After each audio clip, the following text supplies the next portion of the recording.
Good morning class. हम तीनों equations निकाल चुके थे। पुराने बुक के हिसाब से ये हमारे 2 चैप्टर हो चुके हैं सेकंड यूनिट के, और थर्ड चैप्टर आज हम शुरू करने जा रहे हैं, दैट इज़ वेक्टर्स। और नई बुक के हिसाब से ये 4th चैप्टर में इंक्लूड कर दिया गया है, चैप्टर नंबर 4 बना दिया गया है, एक ही चैप्टर बना दिया गया है 2C और 2D का, मोशन इन अ प्लेन।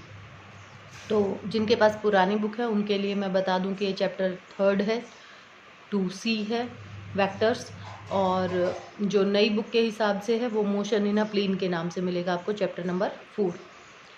पहले हम ये इक्वेशंस कर चुके थे, तीनों तरीके से इक्वेशंस मैंने आपको बताई कि हमारे पास ये जो इक्वेशंस हमने निकाली हैं, ये इक्वेशंस हमने ग्राफिकल मेथड से निकाली, डेरिवेटिव मेथड से निकाली और कैलकुलस मेथड से निकाली थी। तो ये रिलेशन हम कर चुके थे। और आज जो हम करने जा रहे हैं, आज हम पढ़ने जा रहे हैं वेक्टर्स। वेक्टर्स क्या होते हैं अपने पास, जैसे कि जितनी भी फिजिकल क्वांटिटीज़ हैं अपने पास, वो सारी की सारी फिजिकल क्वांटिटीज़ अपने पास किस में बांटी गई हैं, 2 चीज़ों में बांटी गई हैं। या तो वो क्या होंगी, स्केलर होंगी, और या फिर वो क्या होंगी, वेक्टर्स होंगी।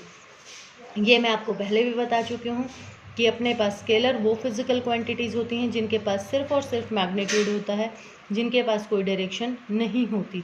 तो वो क्वांटिटीज़ जैसे लेंथ है, टाइम है, वर्क है, मास है, ये सारी की सारी हमारे पास कैसी क्वांटिटीज़ हैं, स्केलर क्वांटिटीज़ हैं। वेक्टर क्वांटिटीज़ हमारे पास कौन है, जिनके पास डायरेक्शन भी है और मैग्नीट्यूड भी है। अभी तक आपने ये पढ़ा था, लेकिन अपने पास एक्चुअल में क्या है, जो वेक्टर लॉज भी फॉलो करती हैं वो क्वांटिटीज़ हमारे पास क्या कहलाती हैं, वेक्टर क्वांटिटी कहलाती हैं। और इनको लिखने का तरीका क्या है, इस तरीके से एरो हेड लगाया जाता है इनके ऊपर, और इसको हेड बोल देते हैं या इसको टिप बोल देते हैं, और ये जो है ये क्या कहलाती है, टेल कहलाती है। ठीक है, तो अपने पास अब वेक्टर्स किस किस तरीके के होते हैं अपने पास, उनके बारे में अब हम पढ़ेंगे। तो सबसे पहले है अपने पास पोलर वेक्टर, जो मतलब दो में बेसिकली इनको मोटा मोटी जो एक्सप्लेन किया गया है वो 2 में बांटा गया है। तो उसमें पहला है अपने पास क्या, पोलर वेक्टर, और सेकंड है अपने पास एक्सियल वेक्टर। ठीक है, तो जैसा कि नाम है, नाम क्या है, पोलर। पोलर क्या हुआ अपने पास कि जिनके पास these are those vectors which have a starting point or a point of application and act along the direction of the motion of the body।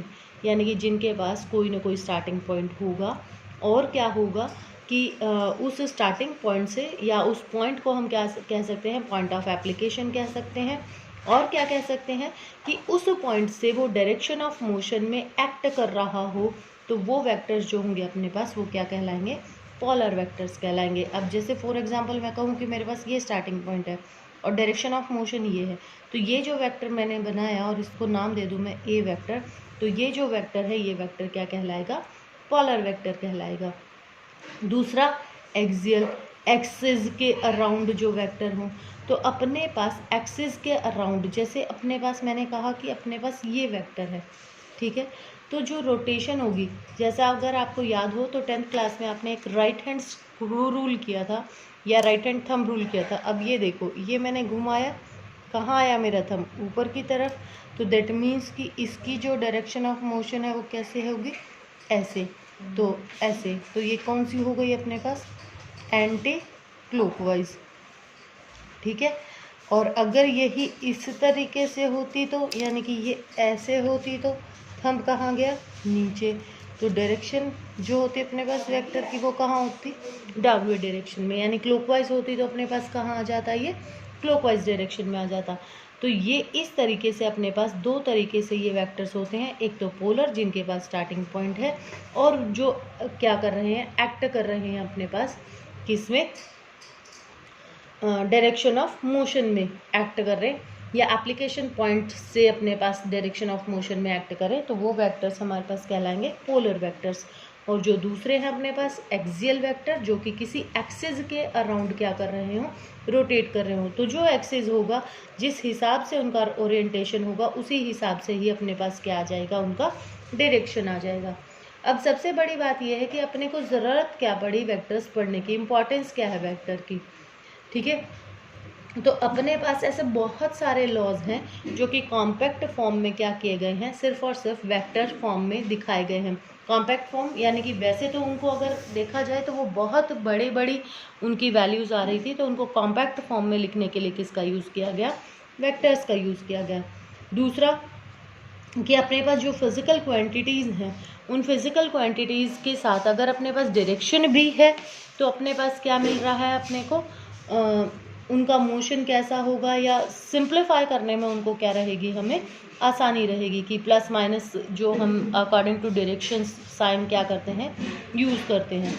और इसी तरीके से अपने पास क्या है, जो मोशन है अपने पास, उस मोशन का हमें कोऑर्डिनेट सिस्टम से हमें पता चल जाएगा कि मोशन किस तरीके का हो रहा है, अगर अपने पास कैसी क्वांटिटी है, वेक्टर क्वांटिटी है तो, क्योंकि मैग्नीट्यूड तो है ही अपने पास और डायरेक्शन भी आ रही है। अब अपने पास कुछ और वेक्टर्स इसमें क्या किए गए, डिफाइन किए गए। तो उसमें जो सबसे पहला वेक्टर है अपने पास, वो है अपने पास मॉड्यूलस ऑफ वेक्टर। पहला वेक्टर है अपने पास कौन सा, मॉड्यूलस ऑफ वेक्टर। मॉड्यूलस जैसा कि नाम है, मैथ्स में जो करते हो मॉड्यूलस, आप मॉडुलस यानी कि ये सिंबल होता है मॉडुलस का, और इसमें लगा दें हम ए वेक्टर। तो मॉडुलस का मतलब क्या है, that we are taking the positive quantity. और एक बात और ध्यान रखना कि फिजिक्स में अपने पास प्लस या माइनस का साइन जो आता है, it shows the direction of the motion, कि अगर अपने पास ओरिजिन से किस तरीके की डायरेक्शन में अपने पास क्या है, बॉडी गई है। अगर पॉजिटिव है अपने पास तो दैट मीन्स अपने पास फॉरवर्डिंग डायरेक्शन में बॉडी चल रही है, और अगर नेगेटिव आता है दैट मीन्स ओरिजिन से अपोजिट डायरेक्शन में क्या कर रही है, क्वांटिटी चल रही है। तो ये वेक्टर हमारे पास कैसा भी हो, अगर हम इसका मॉडुलस लेते हैं तो दैट मीन्स हम इसका सिर्फ और सिर्फ क्या कंसीडर्ड कर रहे हैं, मैग्नीट्यूड कंसीडर्ड कर रहे हैं। तो जो मैग्नीट्यूड होता है किसी भी वेक्टर का is called the modulus of that vector. ठीक है। सेकंड है अपने पास यूनिट वेक्टर। यूनिट जैसा कि नाम है, यूनिट मतलब एक, जिसका मैग्नीट्यूड क्या रहे, एक रहे। ठीक है। तो अब मैं क्या करूं, अब यहाँ पर देखो, इसको डिनोट करते हैं हम किससे, ए कैप से। किससे डिनोट किया जाएगा इसको, ए कैप से डिनोट किया जाएगा।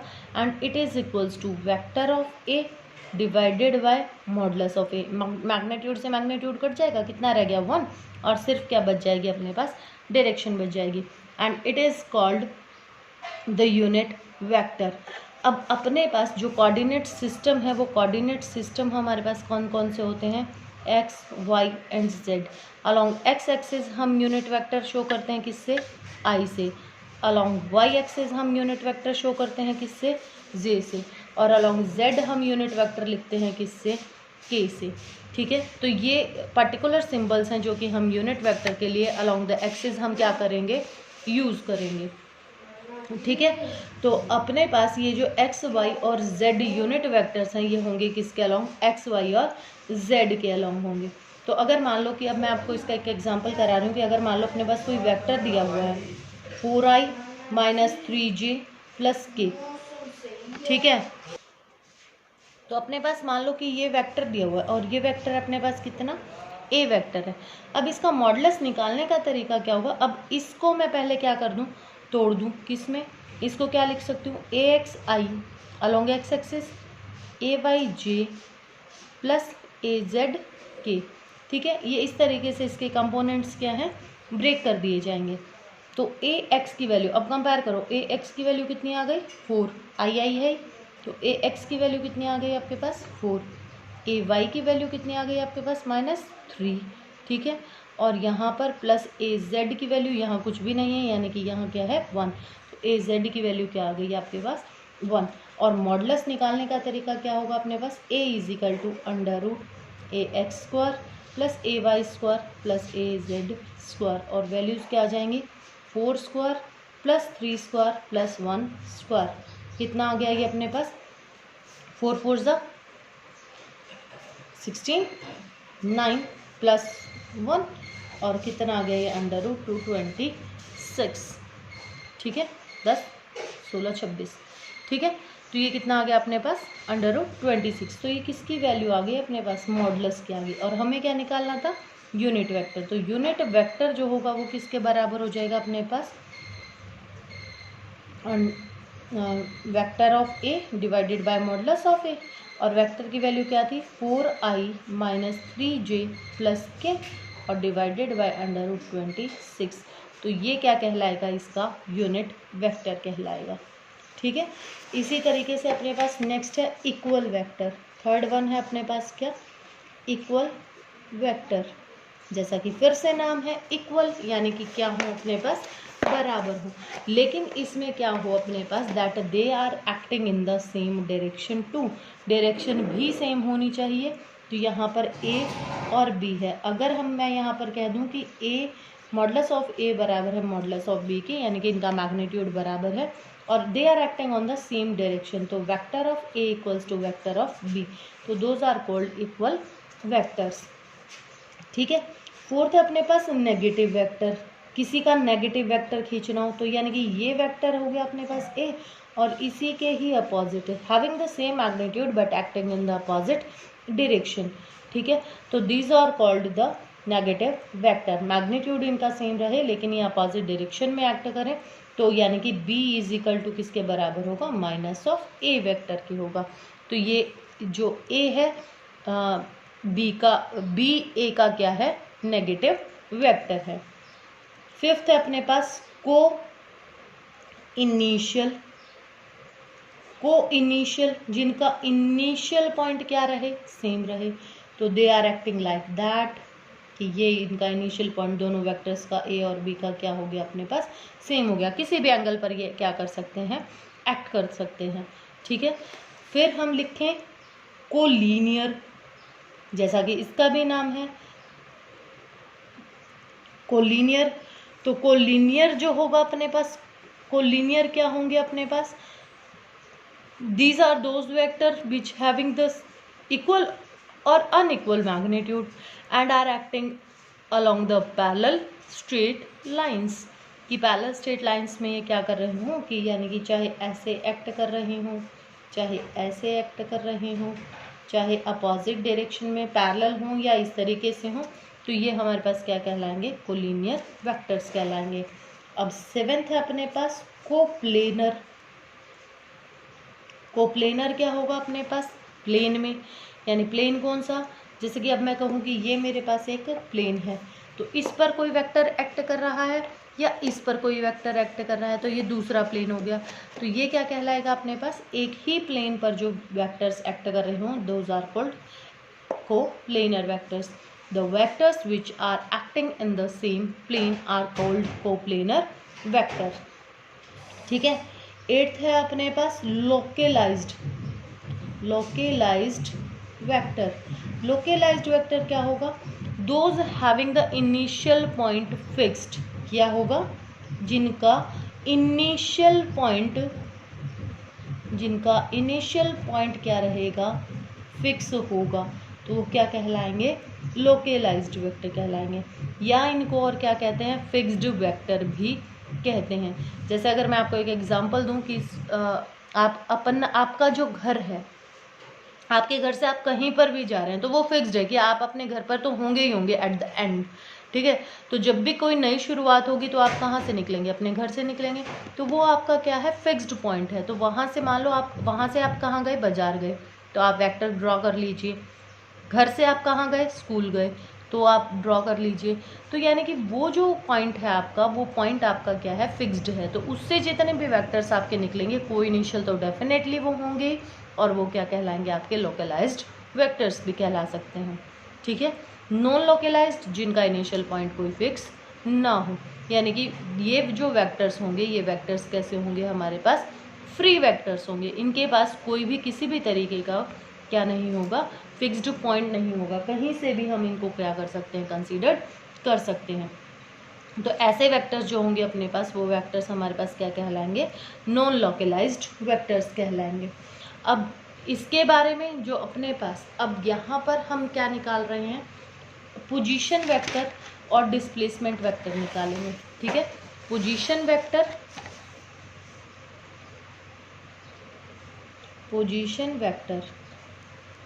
ठीक है।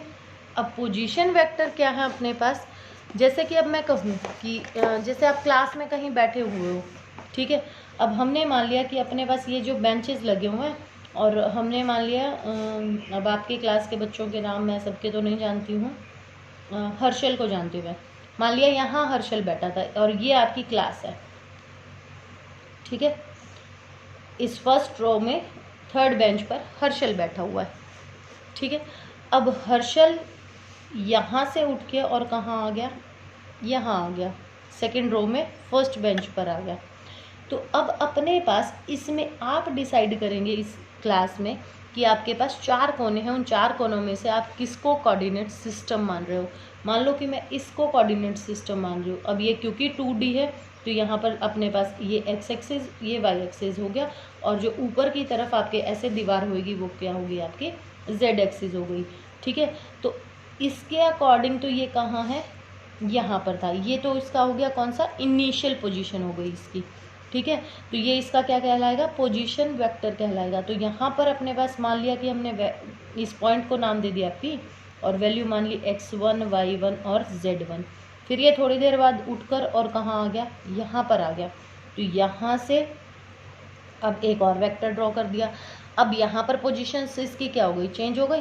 तो यहाँ पर इन पोजीशंस को नाम दे दिया मैंने, ये मान लिया पॉइंट मान लिया Q, और पोजीशन क्या हो गई x2, y2 और z2। तो ये जो है अपने पास ये क्या कहलाएंगे, इसके पोजीशंस कहलाएंगे, पोजीशन वेक्टर्स कहलाएंगे।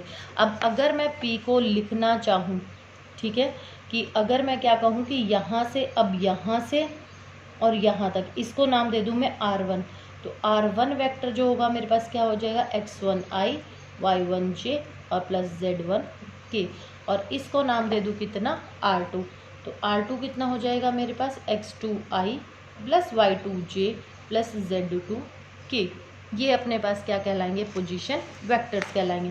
अब ये कितनी दूर चला, यानी इससे यहाँ तक जो वेक्टर्स होगा, ये जो वेक्टर होगा ये इसकी शॉर्टेस्ट पाथ हो गया। तो ये इसका क्या कहलाएगा, डिस्प्लेसमेंट वेक्टर कहलाएगा। ये क्या कहलाएगा, इसका डिस्प्लेसमेंट वेक्टर कहलाएगा। और डिस्प्लेसमेंट निकालें कैसे, अब क्या करते हैं, अब जैसे मान लो स्ट्रेट लाइन में होता अपने पास कि पहले पोजीशन ये थी x1, अब कितनी है x2, तो x1 से x2 कितना किया, x2 में से क्या घटा देते थे, x1, तो क्या करेंगे, फाइनल पोजीशन में से क्या घटा देंगे, इनिशियल पोजीशन, तो R2 माइनस R1, तो इट इज़ कॉल्ड, ये क्या कहलाएगा, इसको जब घटाएंगे तो ये कहलाएगा अपने पास क्या, डिस्प्लेसमेंट वेक्टर। क्या कहलाएगा, ये डिस्प्लेसमेंट वेक्टर। तो रखो values, x2i plus y2j plus z2k minus और अब वैल्यू क्या आ गई, x1i plus y1j plus z1k, बाहर ब्रैकेट, ठीक है, माइनस साइन है, साइन चेंज हो जाएंगे, आई वाली इकट्ठे कर लो, तो x2 minus x1, y2 minus y1 j और z2 माइनस z1k। तो ये क्या कहलाएगा, आपका डिस्प्लेसमेंट वेक्टर कहलाएगा, ठीक है। यानी कि विद रिस्पेक्ट टू टाइम आपकी इतनी डिस्प्लेसमेंट की है किसने, बॉडी ने, तो it is called the displacement vector, ठीक है। अब वेक्टर्स के कुछ रूल्स हैं कि हम वेक्टर्स को किस तरीके से क्या कर सकते हैं, मल्टीप्लाई कर सकते हैं। अगर मैं रियल नंबर से, किसी रियल नंबर से मल्टीप्लाई करूँ, जैसे अभी मैंने पीछे एग्जांपल लिया था 4i कहा था मैंने, 4i प्लस 3j, तो रियल नंबर से अगर मल्टीप्लाई करते हैं तो उतना ही उसके मैग्नीट्यूड में क्या हो जाएगा, मल्टीप्लाई हो जाएगा। अगर हम किसी वेक्टर की मल्टीप्लिकेशन किसी स्केलर क्वांटिटी के साथ करते हैं तो वो भी सीधे सीधे क्या हो जाएगी, मल्टीप्लाई हो जाएगी। जैसे मैं कहूँ कि ए वेक्टर है अपने पास 100 न्यूटन ड्यू टू वेस्ट, और जो टाइम है वो है अपने पास 10 सेकंड का, तो अपने पास टोटल अगर इनकी मल्टीप्लाई करूँ तो मैं कितना हो जाएगा, 100 तो वो था ही, और 10 सेकंड तो 1000 न्यूटन सेकंड हो जाएगा, और डायरेक्शन एज इट इज़ रह जाएगी अपने पास, ठीक है। तो ये कुछ वेक्टर्स की वैल्यूज़ थी, कुछ वेक्टर्स थे, तो इसके आगे का हम कल करेंगे। और इससे पहले सिर्फ एक चीज़ और बता दूं मैं आपको, एक और वेक्टर होता है अपने पास, that is called resultant, result जो हमें दे, रिजल्टेंट वेक्टर, ठीक है। जैसा कि नाम ही है इसका फिर से कि रिजल्टेंट वेक्टर क्या होगा अपने पास, कि एक ऐसा वेक्टर जो कि क्या कर रहा होगा, हमें रिजल्ट दे रहा होगा, किसका, 2 या 2 से ज़्यादा का। तो इसको किस तरीके से डिफाइन करेंगे अपन, कि द रिजल्टेंट वेक्टर ऑफ 2 और more vector is defined as that single vector, which produces the same effect as it produces by the individual vectors together। यानी कि जो अकेले अकेले वो प्रोड्यूस कर रहे थे, उनको मिलाकर जो रिजल्ट अपने पास आ रहा था उतना ही सेम इफेक्ट वो एक सिंगल वेक्टर क्या करेगा, प्रोड्यूस करता है। तो वो सिंगल वेक्टर उन सब का क्या कहलाएगा, रिजल्टेंट वेक्टर कहलाएगा।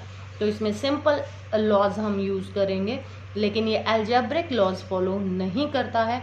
ये आप 9th क्लास में भी पढ़ चुके हैं, तो इसके बारे में अब हम कल पढ़ेंगे।